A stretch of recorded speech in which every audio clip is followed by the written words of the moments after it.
Ang mga anak ay pinapayuhan ni Apostol Pablo na maging matulungin, magpasakop at sundin ang kanilang mga magulang sa Panginoon.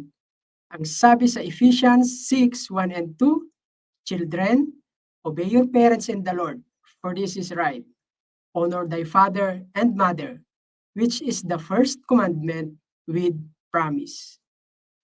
Ang mga totoong nagmamahal sa Diyos ay hindi nagbibigay ng kalungkutan sa kanilang mga sarili at sa iba, at di nila pinipili ang pansariling kagustuhan.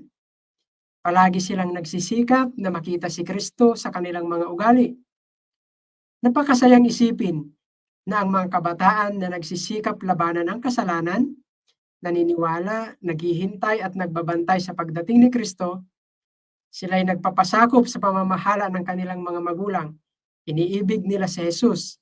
Sila ay mga kabataan na naghihintay ng pagdating ni Kristo at sasalubungin siya sa kapayapaan.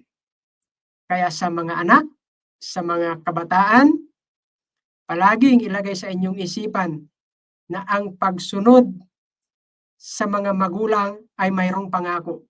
Ano yung pangako? Igalang mo ang iyong ama at ang iyong ina upang ang iyong buhay ay tumagal sa ibabaw ng lupa na ibinigay sa iyo ng Panginoon mong Diyos. Yan ay makikita sa Exodus 20 verse 12. Kaya panatilihin ang paggalang sa mga magulang.